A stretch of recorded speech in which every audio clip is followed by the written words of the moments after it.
when Barron Trump gave up his first-class seat to an elderly veteran. The secret that emerged during the flight left everyone stunned. The airplane lights flickered softly as passengers settled into their seats. The atmosphere was one of mild chaos and anticipation before takeoff. It was a chilly morning at Dallas-Fort Worth International Airport, and Flight 347 to Denver was fully booked. Among the travelers, Barron Trump occupied a seat in first class. His face was recognized by many, but his reserved demeanor suggested he preferred to go unnoticed.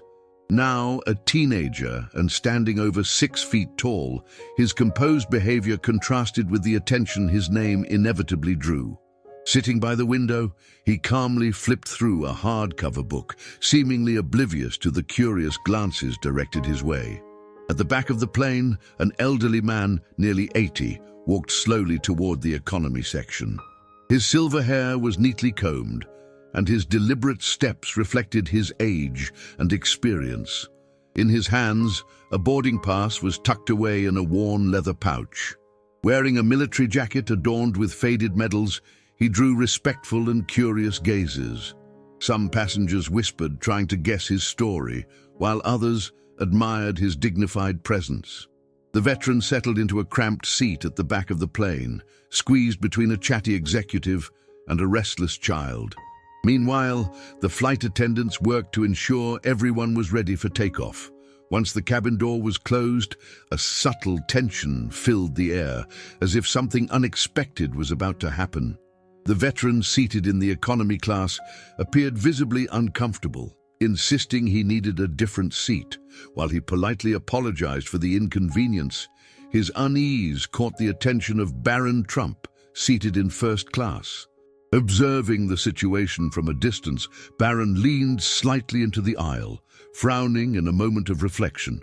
Without initially saying a word, he pressed the button to call a flight attendant. When she approached, he spoke calmly. "Excuse me, may I switch seats with the gentleman in the military jacket?" The flight attendant was momentarily surprised, as were the other passengers in first class. Eyes shifted from newspapers and tablets to the young Trump, whose offer was unexpected in an environment where privilege often went unquestioned. His serious expression and firm tone made it clear he wasn't merely suggesting, but was resolute. "I'll check, sir," replied the attendant, still taken aback, as she quickly made her way to the back of the plane. As Barron retrieved his carry-on bag, a buzz began to ripple through the first-class cabin. A woman seated across the aisle leaned toward him. "You don't have to do this, you know. You paid for this seat," she said, visibly intrigued. Barron simply gave a slight smile and replied with simplicity, "Some people deserve it more." What happened next changed the atmosphere of the entire flight. Moments later, the attendant returned, a mix of curiosity and admiration on her face. "He accepted, sir. He'll be happy to switch seats," she said, her voice almost trembling, as if it was rare to witness someone give up a first-class seat, let alone a teenager with such a prominent last name. Barron smiled politely, nodded, and walked down the narrow aisle toward the back of the plane, carrying his bag. The murmurs among passengers grew as he passed by, some nudging their seatmates to confirm what they were seeing, while others discreetly snapped photos with their phones. Barron, however, seemed oblivious to the attention, focused solely on the elderly veteran. When he reached the man's seat, the veteran looked up, puzzled by the gesture. "Are you sure, young man?" he asked, his voice marked by time but still steady. "You don't have to do this for me," Barron responded with a serene smile, extending his hand. "I want to do this. Thank you for your service. Please take my seat." The veteran hesitated for a moment, as if contemplating whether to accept such a gesture, but the sincerity in Barron's eyes was unmistakable. Slowly, the man stood up, shaking the young man's hand firmly. "Well, thank you very much. That's very kind of you," he said, his eyes glinting with gratitude as he began to walk toward first class. The scene was accompanied by a respectful silence among the passengers, marking a moment of generosity that changed the atmosphere of the flight. As the veteran walked toward first class, murmurs among the passengers grew louder. In row 18, a young mother leaned over to whisper to her teenage daughter. Even so, he appeared completely at ease, ignoring the curious glances around him. A flight attendant passed by and discreetly asked if he needed anything, but Barron simply shook his head, returning to the book he had been reading. Meanwhile, in first class, the veteran settled into the luxurious seat. He looked emotional, his slow movements adjusting the armrest, his hands trembling slightly. A flight attendant approached him with a warm smile, offering a complimentary drink and a blanket. "The young man asked for you to have this seat," she explained. The veteran gave a shy smile and murmured. For a few moments, the atmosphere in the cabin felt lighter, as though the tension from boarding had dissipated. Passengers began to settle in, and the plane from Miami International Airport bound for Chicago started taxiing down the runway. When the engines roared and the aircraft took off, the act of kindness seemed like the highlight of a touching story, but it was far from over. After reaching cruising altitude, the soft hum of the engines filled the cabin, and flight attendants moved through the aisles serving drinks and snacks. However, the environment was far from ordinary. Many passengers cast glances between first class, where the veteran sat, and economy, where Barron was calmly reading.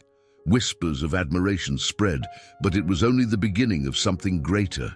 Sitting in first class, the veteran took a small sip of water and looked out the window, his hands resting on his lap, still trembling slightly. After a few moments of silence, as if prompted by the weight of the moment, he turned to the woman seated next to him, a middle-aged lady with a welcoming expression. "I need to say something," he began, his voice steady but laden with emotion. The woman, intrigued, leaned slightly toward him, curious about what he had to share. The veteran carefully adjusted the small pin on his lapel, a purple heart that gleamed under the cabin's soft light. He took a deep breath before murmuring, "I was serving overseas, far from home, with no family support. I was severely injured, shot twice in the leg. When I finally returned to the United States, I was lost. I had no direction, no purpose, nothing." His voice faltered for a moment before continuing. "I ended up in New York, trying to rebuild my life. I had no place to stay, barely any money to eat." He paused, his eyes growing distant as if reliving the moment. "One day, I was outside a diner, struggling to find hope. A man saw me in that situation. He didn't just give me $1 and walk away. He sat with me and listened to my story. That man was Fred Trump, Donald Trump's father." The woman's eyes widened, and nearby passengers, who had been discreetly eavesdropping, leaned in closer to listen. "Fred Trump?" the woman asked, intrigued. The veteran nodded, his gaze heavy with emotion. "Yes.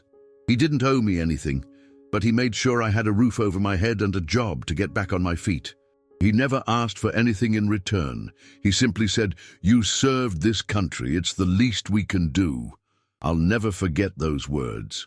By now, the story had captured the attention of several first-class passengers. As the emotion in the veteran's voice grew, his eyes glistened with restrained tears. "I always wanted to thank his family, but I never had the chance. Life went on, and I thought the moment was lost forever. But today, the grandson of that man, he gave me a gift I'll never forget. What are the odds of something like this happening?" In the economy section, Barron Trump remained seated, unaware of the growing buzz on the plane. He was completely engrossed in his book, his long legs awkwardly folded in the limited space. In first class, however, the veteran's revelation triggered a wave of emotions. Passengers exchanged glances, and murmurs of amazement spread quickly through the cabin. A flight attendant approached the veteran and gently asked. The veteran sat in silence for a few moments, his story lingering in the air as a reminder of the impact of small gestures. Then, a man seated in front of him, appearing to be in his 40s, broke the silence. He had a tired face, but a welcoming expression. "Sorry to interrupt," he said, his voice firm yet tinged with emotion. Your story really touched me. My grandfather also served in Vietnam. He used to talk about how much it meant when people back home cared enough to help. The exchange sparked something even deeper. Nearby passengers began to share, in low tones, their own stories and thoughts. The flight, which had started as a routine journey, transformed into something far more meaningful, a moment of human connection in the clouds. As he listened to what Fred Trump had done, the man sitting next to the veteran shook his head and commented, "It's the little things, son. People don't realize how much a simple act of kindness can make a difference.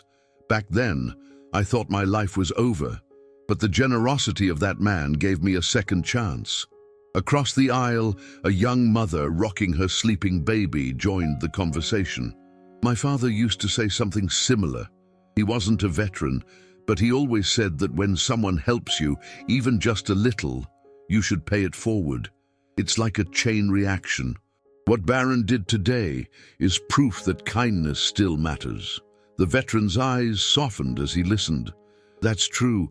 It's not just about big gestures. Sometimes just being seen, being acknowledged, makes all the difference. That's what Fred Trump did for me, and that's what his grandson did for me again today. Passengers began sharing their own stories, each one more touching than the last. A flight attendant, visibly moved, perched on the arm of an empty seat near the veteran. "I wasn't going to say anything," she admitted, "but my brother served in Iraq. He didn't talk much about it, but when he came back, he told me that the people who stopped to thank him or offered small gestures of help, those were the moments that stayed with him. Sometimes those memories were all that kept him going." The veteran nodded in understanding, his expression a mix of empathy and quiet pride. "Your brother is right. It's those little things that keep us standing when everything feels like it's falling apart." In the economy section, Barron Trump began to notice a few glances directed his way. Some passengers seemed to watch him with admiration and gratitude. Not fully understanding the context of what was happening, he simply smiled politely at a woman staring at him, receiving a warm smile in return. Meanwhile, in first class, the veteran turned to the flight attendant and said, but in the cabin, the mood remained calm, almost introspective. The conversations felt like a shared catharsis, connecting everyone on board with an invisible thread of kindness, gratitude, and human resilience. As the plane began its descent toward Newark International Airport, the passengers in first class fell silent, still reflecting on the events. The veteran, with his hands clasped, stared out the window, deeply pensive. There was a tacit connection among the travelers, as if each shared in the impact of that unexpected turn of events. As the captain announced the final approach, the flight attendant who had heard the veteran's story approached Barron in the economy section. Kneeling slightly to meet his eye level, she spoke in a low tone. Barron looked up from his book, his curiosity clearly piqued. He slowly closed the cover, nodding as he waited for her to continue. The title of the book Barron Trump was reading remained illegible to those around him. When the flight attendant approached, he looked up and responded calmly. The flight attendant hesitated for a moment, as if searching for the right words before she began. Barron remained silent for a moment, his expression composed, but his eyes softened slightly, as if the magnitude of the revelation was beginning to sink in. After a few seconds, he replied. His eyes scanned the rows until they found Barron, who was standing to retrieve his carry-on bag. The young man looked surprised as the veteran extended his hand toward him. "Young man, I wanted to thank you personally. What you did today closed a circle for me. Your family has a history of kindness, and you've continued that legacy. Never underestimate the impact of these moments." Barron shook his hand firmly, his voice calm. The cabin fell silent. The passengers watched the scene intently, some with tears in their eyes, others with reflective smiles. The connection between the veteran and Barron, separated by generations, seemed to be a testament to the power of empathy and gratitude. As the passengers disembarked, many stopped to thank Barron for his gesture, while others shook the veteran's hand, expressing their gratitude for his service to the country. The atmosphere on the plane was unlike any other flight. At the gate, the veteran turned one last time before leaving. Removing his hat, he looked at Barron and said, he hesitated for a moment before pressing send. The message read, "Let's keep this conversation alive and remind the world that kindness still matters. And if you want more heartfelt stories like this, subscribe to our channel and join us for the next unforgettable journey."